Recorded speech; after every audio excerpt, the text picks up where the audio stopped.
maybe.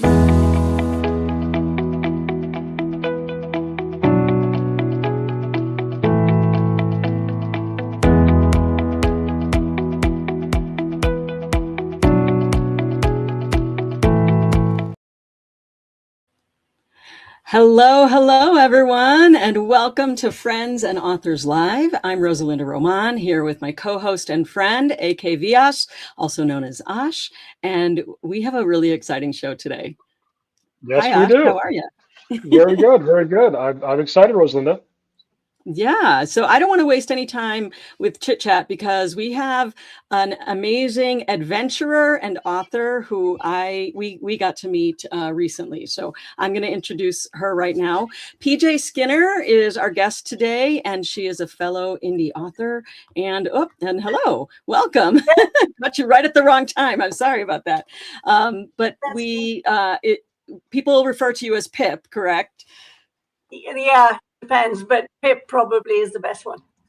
Okay. Hi, Pip. Welcome to Friends and Authors Live. How are you? Hi, I'm very well, thank you. Yes, I'm just finishing up a book, so I'm quite busy. My mind is all over the place, but I'll do my best. Oh, well, then you'll fit right in with us. Our mind is all over the place lately, especially for me going into summer. My kids are coming and going, and so there's a lot of all over the place. And Ash, I know the same goes for you because you're always busy. No, well, if you look at my flat behind me, I've got about 1 million things on 1 million shelves, and I just had a friend to stay who's got two children. One is 5 and one is 2, and so they competed to see who could break the most things in my flat over the weekend. I was just running around going, no, don't touch that. No, don't touch that. That's they only broke understandable. one thing, actually, so that was pretty good. I call it a win. So Ash and I got the chance to meet you in Ireland. Very good, very good. I interviewed Pip briefly, just kind of a post-show, what did you think kind of thing. But Ash, you're the one who had a great conversation. So I'm actually going to hand over the baton and let you take the helm right now. Yeah. You know, we met in Dublin at the conference in April, and we have mutual friends, Steve Higgs and Tony Lee, and I was catching up with Steve and Tony, and Pip happened to be there, and you know, everybody has an area that they do well or they do something different, and she was talking about some of the things she did, and we started talking and talked to her. You know, the more amazing I thought it was because she has a very cool background, very adventurous, did a lot of things in a lot of places that and she also had a way of using Pinterest to help her author career. So I thought, you know, we got to have her on the show. Here we are. So here we are. Yay, I'm so happy. We talked about it, but I didn't know how we were going to pull it off. So that's pretty amazing. Did we cut out for it?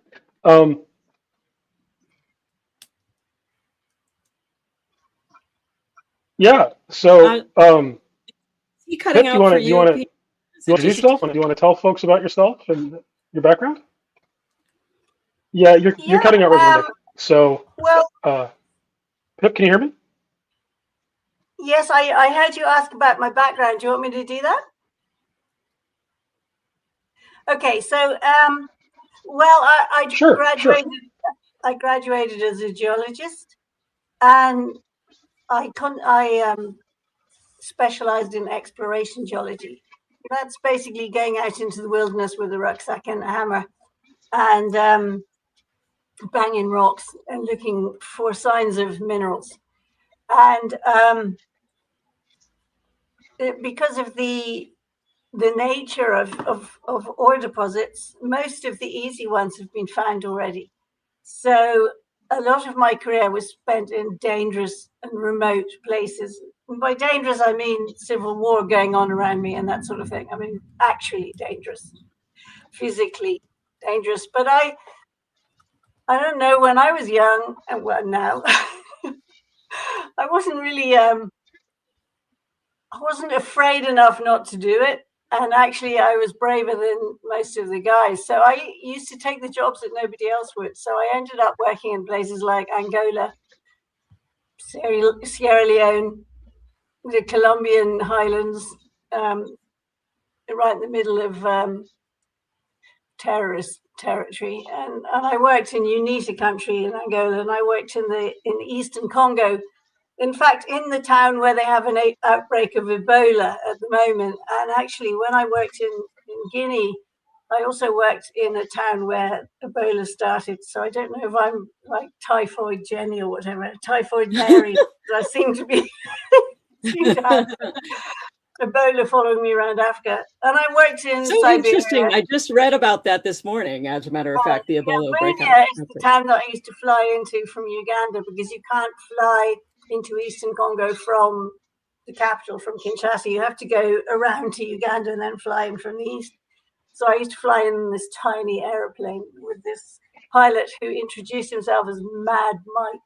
So you can imagine how I felt about that. Anyway, so yeah, I did that for 35 years. And a lot of the time was downtime, because when the gold price goes up and down, and diamonds and so on, you lose your job. And also, if you don't find anything, and you lose your job. And if you do find something, you lose your job. So one way or another, being an exploration geologist, you spend an awful lot of the time unemployed. So at one stage, I did an MBA so that I could work as an analyst in the City of London. And I was working as an analyst in the City of London when I sat down one evening. I didn't enjoy my job at all. I hated being in an office. I hated wearing a suit. I hated everything. And also, they were really nasty to me because I wasn't a boy. And it was just boring. So I sat down one day, and I'd written all these diaries when I worked in Angola, because it was very frightening. And I wrote 20 pages a night just to distract myself from the landmines and the machine guns, and the fact we were surrounded by UNITA terrorists. And I started typing it into the computer. And one thing led to another, and now I've written 23 books and 6 children's books, so 29 actually. And the last series that I wrote, first I emptied my head and learned to write. And I did that with 7 adventure books in a series called the Sam Harris Adventures, which is based not so loosely on my geological career. Let's say rather a lot of it's true, but actually most people get it wrong when they try and guess which bits, because actually the more dangerous bits are true, and the other bits are made up to join the true bits together. Anyway, when I finished that series, I wrote 3 books based on an English family who moved to Ireland in the 60s. And it starts with the book which involves the Troubles and then goes on. Then I wrote a space mystery about the first manned mission to Mars, because I saw Perseverance land on Mars. And I kept thinking, well, it's going to drill into the soil, and what if it finds life? And surely there must be people who aren't very keen on, there being life anywhere except Earth. I'm thinking religious fanaticism.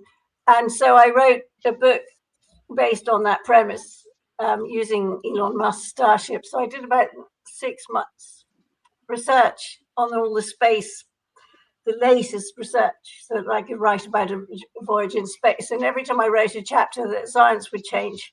So I had to give myself a hard stop. Okay, up to this month, if anything else changes, I'm not changing the book again.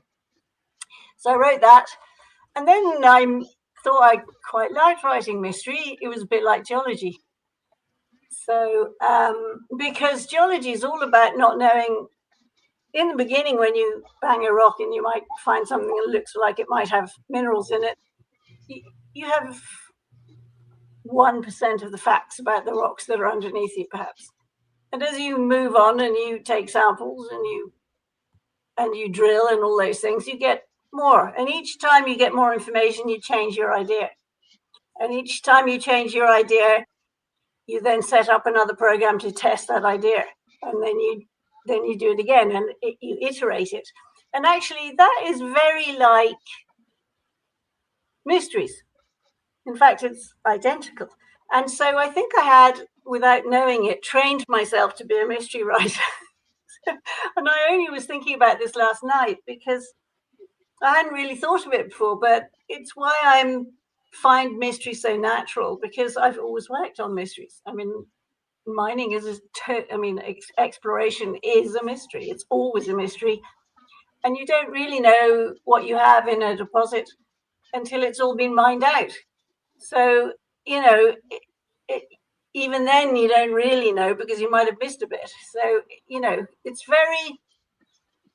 very good preparation for writing mysteries and for red herrings and for going up the wrong track and then having to come back again, because that happens all the time in exploration. So I started writing the Sea Castle Mysteries, which is based here in Worthing. I didn't call it Worthing because I wanted to move things around, and also I didn't want to refer to real places in case people objected or said, oh, that's not like that, or that building isn't red, it's green, or I don't know. So I just thought, I haven't got time for this. So I wrote the Sea Castle Mysteries. There's 12 of them, as you're showing. And I finished those in February. So I did 4 books a year for 3 years. And then I finished that in February, and I thought, what am I going to do now? And actually, I had been thinking about writing a series all year, a cozy mystery series based in space. And I wanted to base it on the idea of moonlighting. So a lot of people who are of a certain age will have watched Bruce Willis and Sybil Shepherd banter their way through, I don't know how many series it was of moonlighting. And the problem is, at the end, the writers, in this lovely will they, won't they relationship, the writers made the mistake of having her marry someone else, which I thought was the worst writing mistake I've ever seen on screen. And actually, if you speak to people now about moonlighting, they're still cross. 30 years later, they're still furious that Maddie married somebody else and she didn't marry David. So I decided, I'm not doing that. So I'm writing a space mystery series called The Cosmic Case Files. And the first one's called Murder on the Galaxy Bell. And this woman inherits a battered cargo ship. And when she goes to sell it, she finds it still has a crew on board who haven't been paid, and they refuse to leave. So she gets stuck with it, and they get a delivery contract to go out to the Galaxy Bell, which is this rather swish spy liner in space.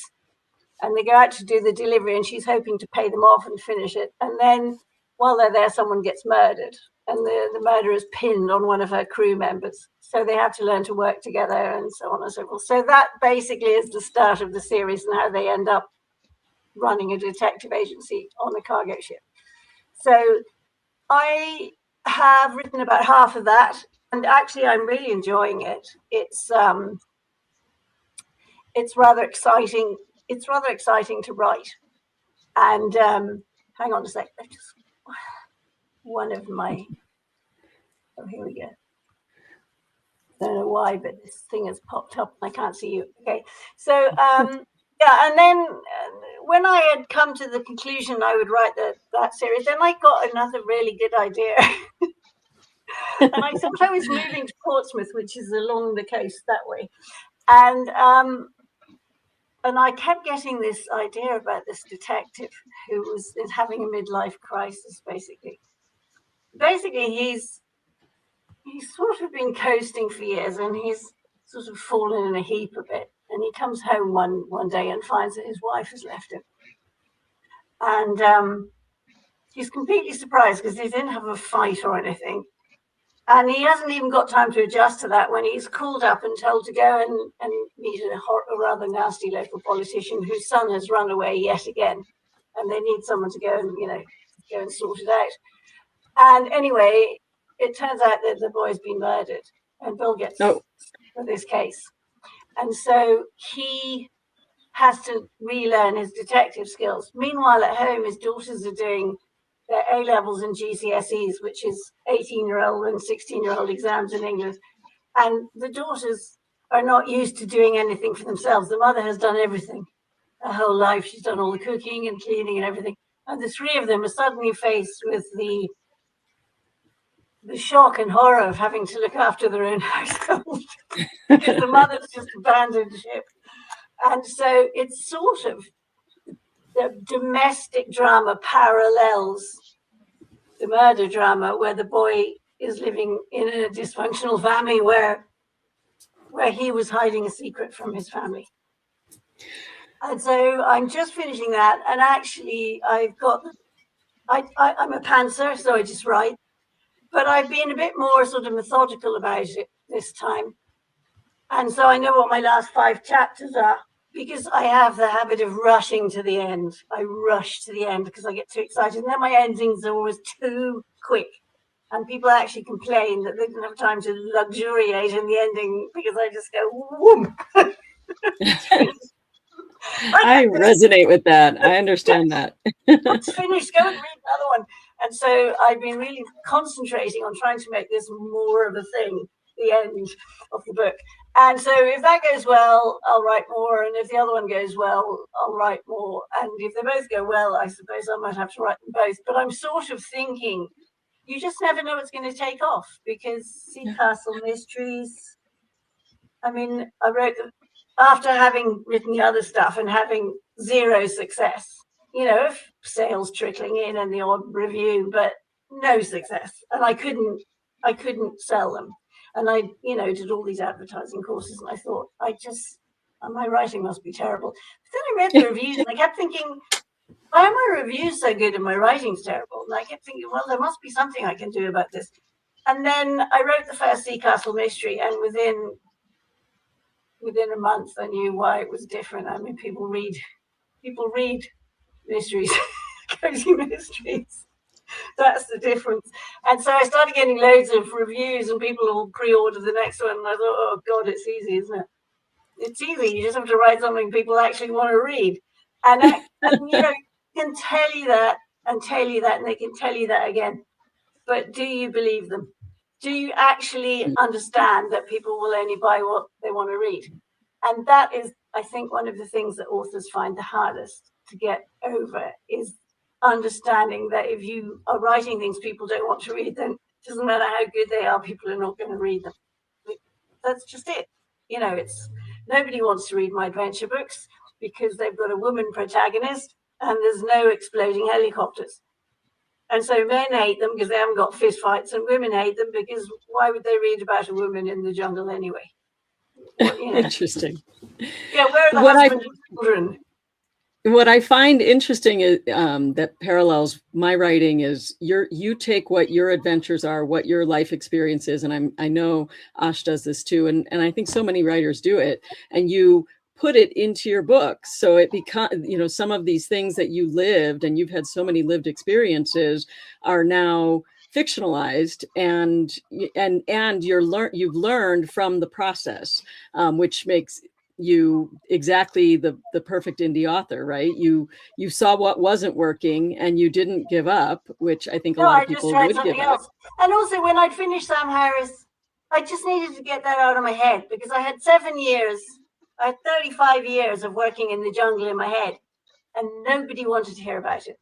If I went to a pub and someone was talking about their boss being horrible to them, and then I said, oh, and I'd say something like, oh, there was a mamba in my cupboard last month.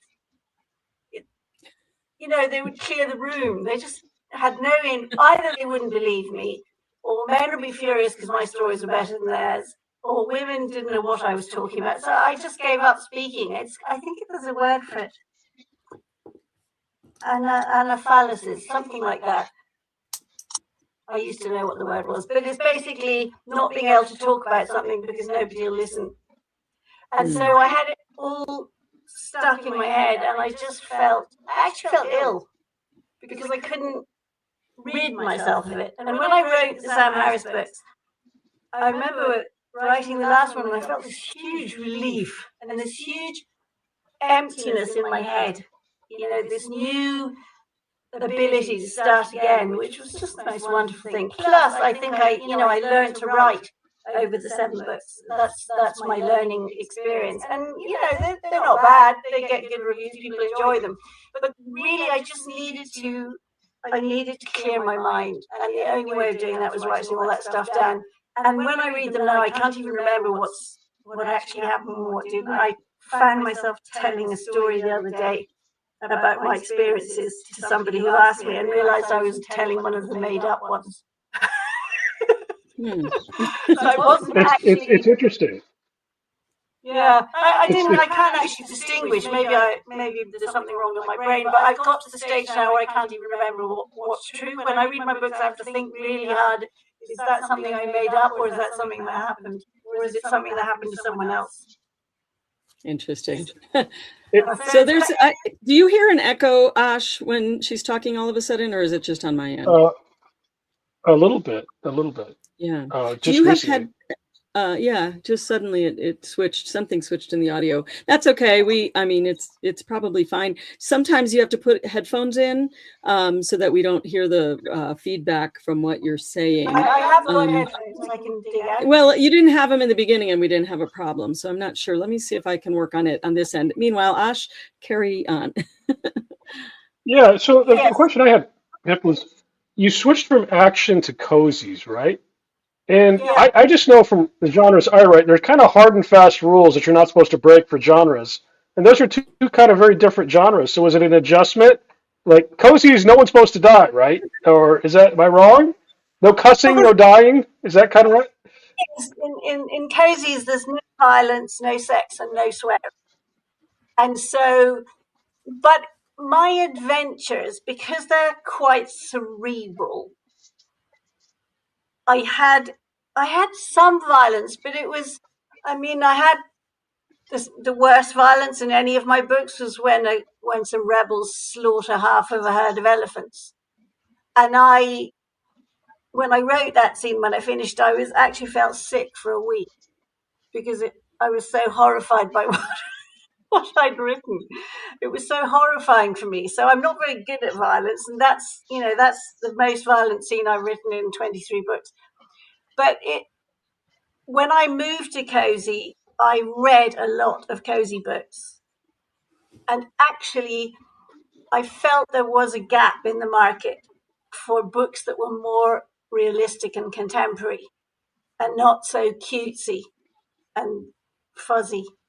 So my cozies are kind of different. They're right on the spectrum, the far end, towards more of not a police procedural, but more of a contemporary, realistic feel. And if you read the reviews, the thing people love most is the characters and the fact that they have real lives and real things happen to them. And some of the things that happen are quite sad or quite difficult or quite whatever. But people are so invested. And I've got so many complaints that I wrote the last book. I can't tell you. Nearly every single person who writes on my ads they leave great comments. I love the series. I read them all. La la la. But then they put, can't you write any more books? And what I'd like to write is that I'd rather squeeze lemon in my eyes. I can't. I finished. That's funny. You have to write what you're willing to write, no matter how much, how voracious your readers are. I gave them everything. And I fought with them to make them as good as I could, and the mysteries as solvable as I could, despite the red herrings, but that people, if they actually spotted the clues I laid out flat in front of them, which they never do, because that's just the thing. If you actually stick a clue in people's faces, they don't notice.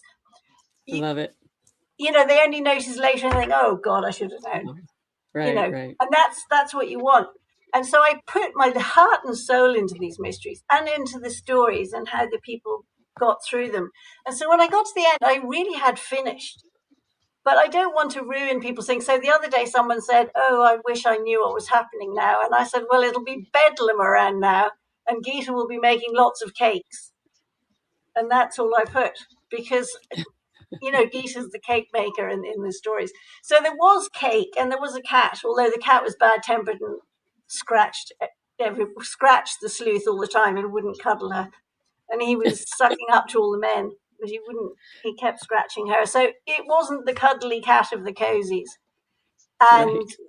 it's not the So I mean, I I when I wanted to went, show I'm showing a little bit of your one of your Instagram because it has some of the things that you've just mentioned, some of like a cat, and some of the fascinating places you've been, which yeah, people may want to check that out. This is based on the Sam Harris series, right? yeah, that's So, Harry series. and is this you, by the way? I looked at this. Is this Yeah, you that's with the? me. That's me when I was Yeah. 21. I was on a field trip in Cyprus, and that's the sort of lovely thing we used to do, rolling around in the mud. I was quite like being in the army, really. And Okay. in fact, Well, most of go my good ahead. mates from mining are ex-SAS or Yeah. ex-French Foreign Legion because they're the ones I had the most in common with. Oh my gosh. Well, we could talk about your adventures forever because you have so many great stories. No, don't get But on I to do that. want to, but I do want to get on to the Pinterest part. So I'll pull that up. Well, Ash, if you want to kind of set that up and talk about that, I'll go find um, Pip's Pinterest boards. Yeah, well, no, Pip had mentioned something in Dublin about bots and why certain sites have bots and certain sites don't, and how the bots can actually help your visibility. So I just thought, well, I'll leave it to her. But I thought it was very interesting, and she mentioned Pinterest, so she knows more about it than I do. Yeah, well, I Yeah. mean, basically, it's what we're talking about is visibility. And these days, you really need visibility to be able to get people's attentions because you're fighting a losing war against just there's so much being published at the moment. And the best way of getting visibility is to be first in the searches for your name and so on and so forth. And I actually watched a seminar at one stage. It might have been Author Update with Thomas Umstadt and Jonathan Sherger, I think, who talked about it. But they said that crawler search bots who crawl the internet and look for stuff can't go into Amazon. They can't go into Instagram. They can't go into Facebook. They can't go into X because they're blocked. So if they're looking for information on you, they can't find it anywhere. And so where they can go is to your website, unless you've blocked them, which you shouldn't do. So if you have blocked them, you should immediately open your website up, take out the code. I don't know how to do that. Ask Claude, he'll tell you, or chat. And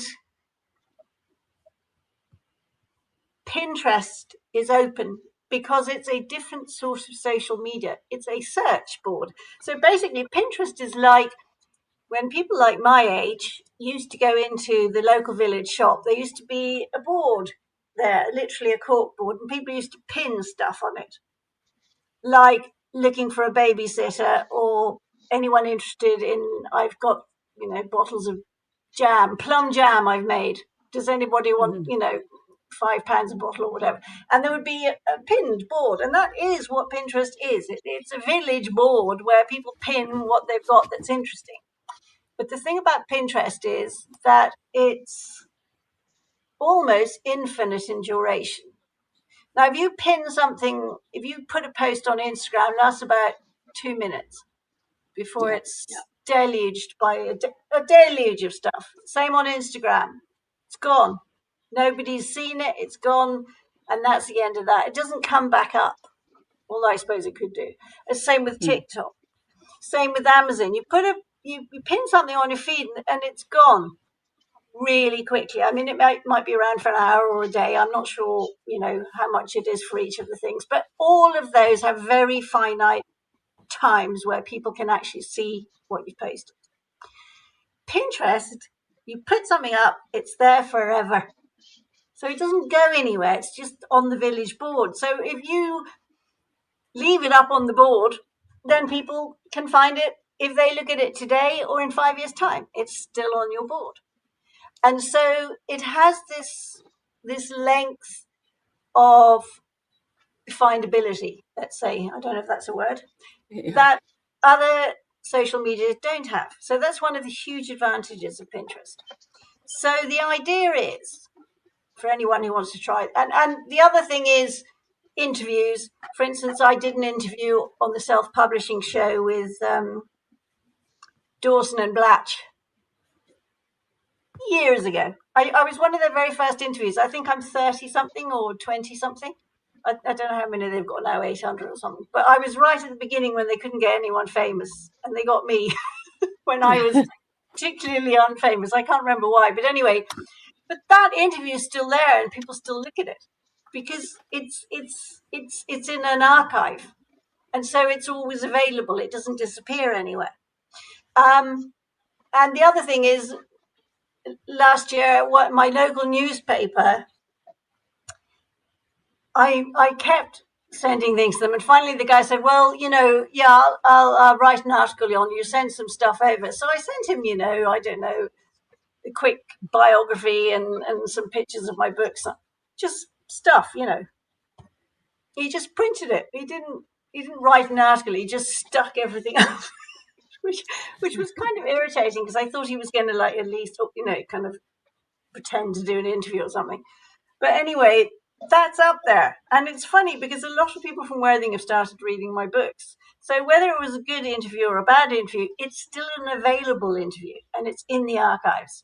So the idea is to get long-lasting things about you put up there in places where they're not likely to disappear. And of course, as an author, whether you like it or not, one of the main places is your website. And so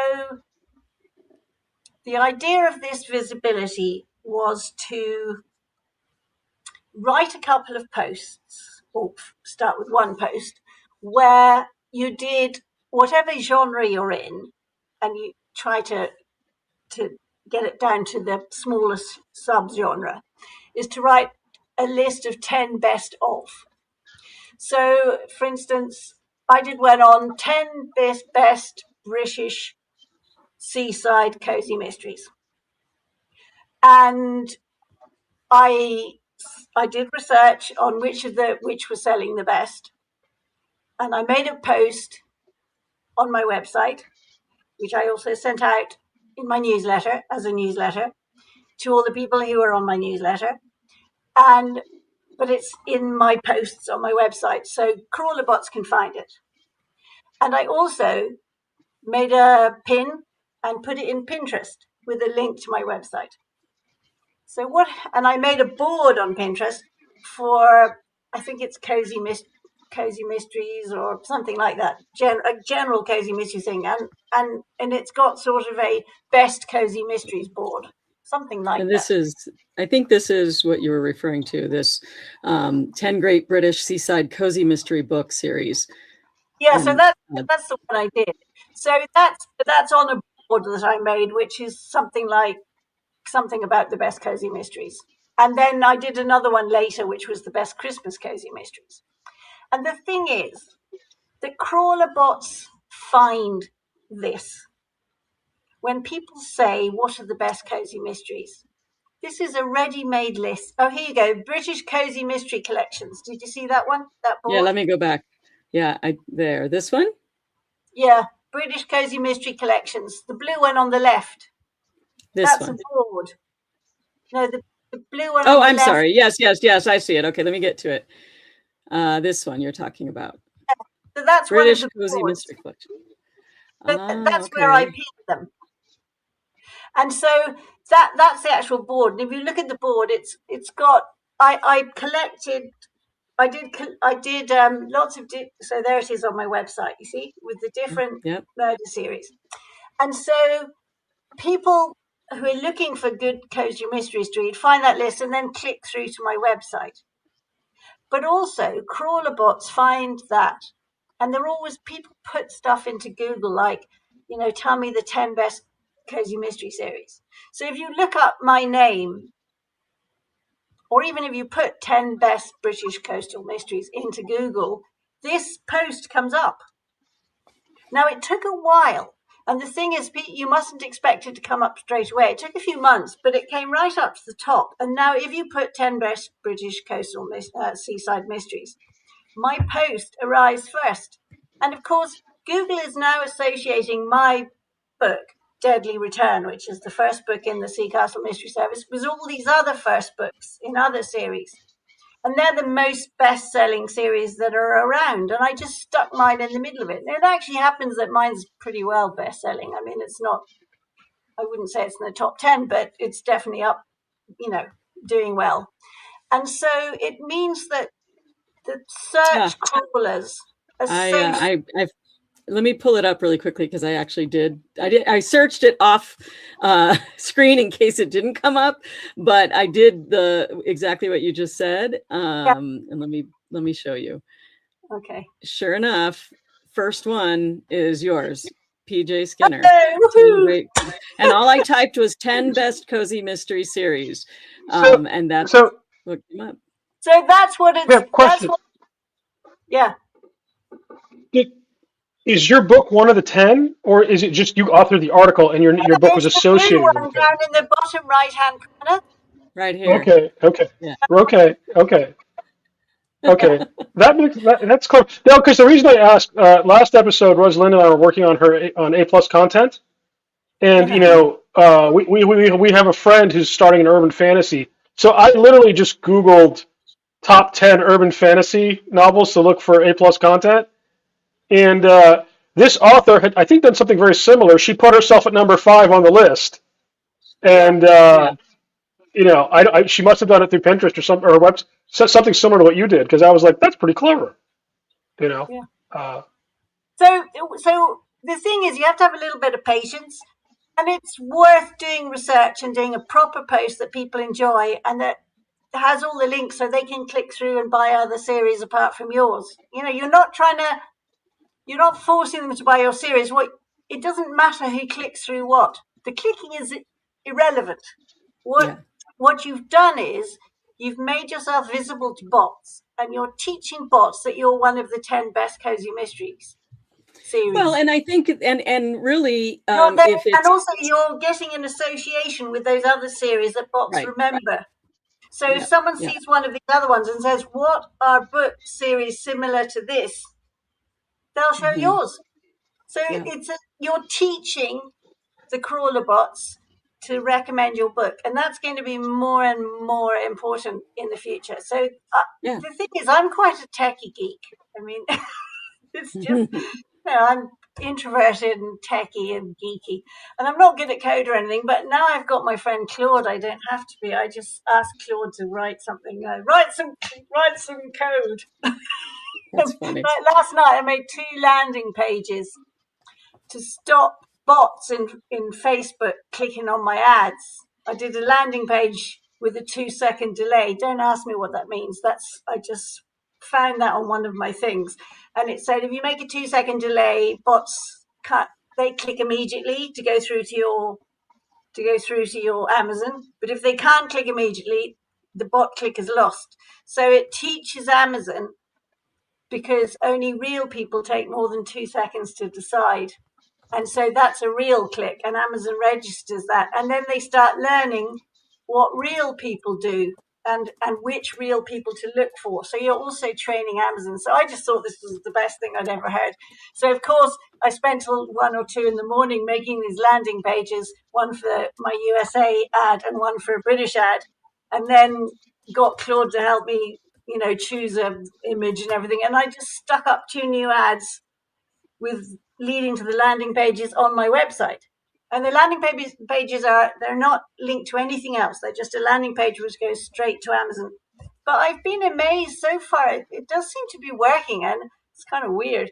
But I never let a good idea go past me. If I see something I think that appeals to my logic, I'm a really logical person. If I see something that looks logical to me, I'll have a go. And if it doesn't work, I'll switch it off. Who cares?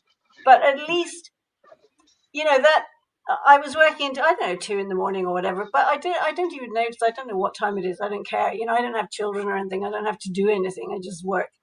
And I just saw something that somebody was doing that seemed sensible to me. And I think as an indie author, you have to be brave. And if there's a thing you can't do now, what you have to do is you just have to pay for Claude and Chat and get them to help you, because there's all this stuff about AI, which I think is, excuse me for saying so, but complete bollocks. You know, I'd never use AI to write my books, but AI can code.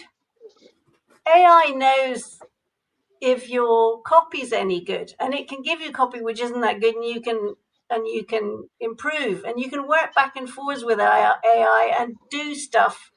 I mean, GPT, their image thing recently suddenly had a huge upgrade. And I asked it, you know, I made like black and white drawings for the inside of my German translations, which were just brilliant because they were taken from the copies and the covers, and I can't afford to make new covers. You know, so what I've done is I've done one cover and I just put a different object on each cover, and it can steal the object from my British cover and put it on the German cover. I don't know how it does it, but I mean, who cares? So I paid for the British covers, but the German covers, it's an experiment. So I'm using AI to translate chapter by chapter my books, and then to proof them chapter by chapter, and then to look at the whole thing. And I've got a friend who's going to do the final proof, who's a German author, who just happens to have read the whole series in English. And she loves it in English, and she's just started proofing. So I said, hey, fancy proofing them in German? Because she'll know better than anyone in the world if they sound right or not.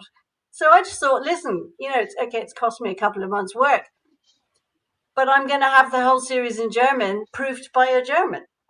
So, you know, and I learned that from another seminar I listened to the other day. So I'm always learning. I think as an indie, if you're not innovative, if you're not always learning, you know,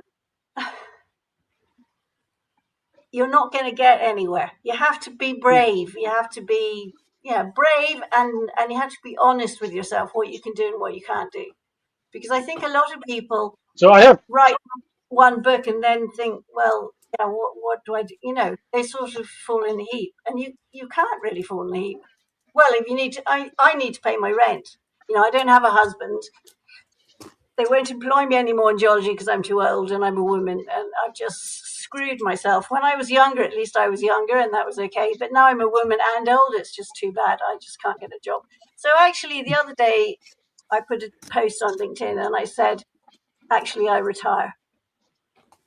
And it was really hard to do. But I just thought, you know something? They've never wanted me. And now I'm just going to leave of my own accord. Because actually, I've been dissed and treated like shit my whole life. And this is something I'm doing for myself. I'm leaving. Well, and you have to admit, though, that those pressure pain points are the very things that make your books great. As a woman, and having been in the mainstream media and the cutthroat environment of television news, I can identify with what you're saying, where you just feel discarded and all of that. And I'm so grateful for those experiences, because those experiences make my characters so much better. Oh, yeah, I didn't like them at the time, but you only have to read about my French Foreign Legion guys to know that I actually met some. Yeah, exactly. I knew them quite Ash, well. what were you going to say? And we are way over time, so Ash, go for it. Well, yeah, just two quick questions. There's the infrastructure question. And then there's a question I really want to ask. The infrastructure question is this Pinterest. Is it just a regular Pinterest account or like a business Pinterest account that you use? Do you have to do anything special in Pinterest to do what you're doing? I can't remember. I think it's business. I think that's so you can advertise, but I haven't advertised, so I don't think it has to be business. But you have to be able to put a link on, and that might be to do with having a business account. I can't remember because I haven't checked recently, and actually hardly ever look at it because I just used it as a tool for getting it so that bots could crawl it and find the 10 best thingies. So okay, I mean, now the question I really want to ask. So I read your first book in the Sam Harris series, and I liked it, and I'm going to read more of them. but I see this current this Nazi theme, right? Did you actually come across Nazis in your as a geologist in like South America? Yeah, I didn't know Wow. that Really? it was actually after I'd left, and I was doing some research because I had this idea for, something like cloning, you know, and I was thinking now, how could I do this, and make it vaguely comic, or at least make the Nazis seem a bit pathetic. And I found this article on Google or something, which was written by an Ecuadorian academic who had, to his horror, his absolute horror, discovered that the Ecuadorian government had collaborated with the Nazis during the war, and that actually had been awarded a medal by the German government for the help that they had provided. And he was so horrified. And I read this whole thing, and it was, well researched and everything. And there was pictures of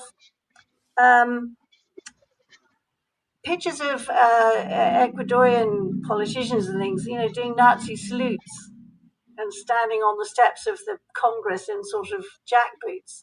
It was very bizarre.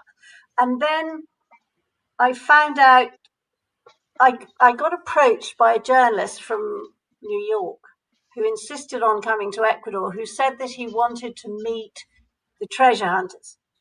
And actually, Alfredo is in the first book.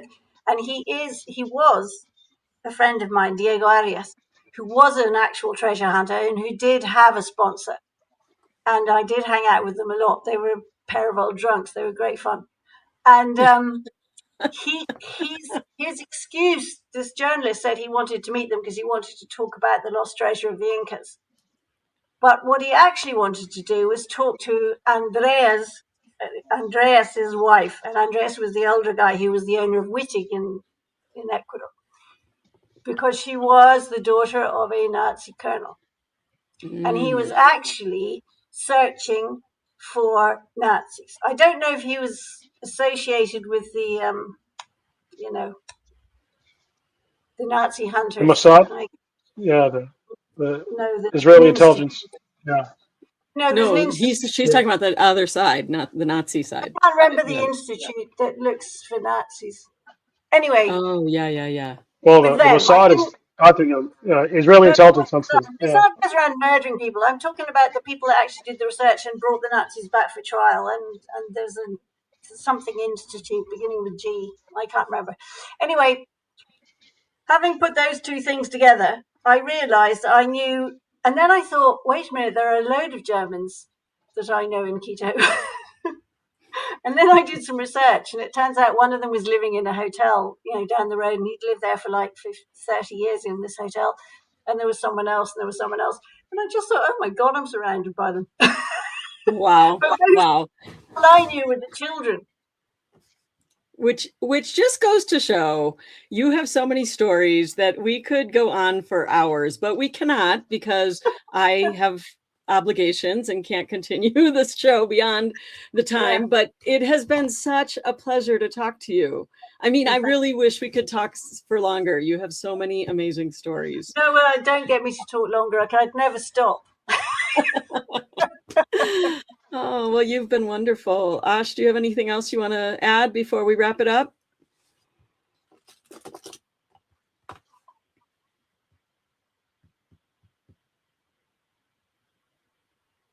I'll take that as a no. I think we got frozen for a minute. But thank you so much for being here. 3 minutes. Yeah. Did you hear the answer to your question about Nazis? You did hear? Mm-hmm, we did. Well, you can hear the recording afterwards. But I mean, I did. I think Rosalinda was her internet was frozen. I think for part of that. Yeah. Okay. I mean, if you want, you can send me questions, or we can talk again sometime, or next year. Yeah, and I actually put in the show note or in the comments, if anyone does have questions, they're going to watch this in the replay, put it in the comments, and we will get those questions to you and have you answer them. And if anybody wants to make, a movie out of my adventure shows or my adventure books, or a TV series out of the Sea Castle Mysteries, you know, they're pretty good. I'm excited. I hope somebody does. I would love to watch it. All right. Thank you so much for being here. People are asking me. I just need someone Yeah. to do it, so I don't have to answer any Exactly. more questions. Exactly. You need your own Hollywood producer. Okay, well, that is it for this edition of Friends and Authors Live. Thank you all for being here. And for those of you watching on the replay, please put questions in the comments and we will get them to PJ, to Pip. And that's it. Thanks for watching. We'll see you again next Tuesday. Thank All you right, so much that's it for from having me, here. guys. Thank you. Bye, guys. Thank you, Pip.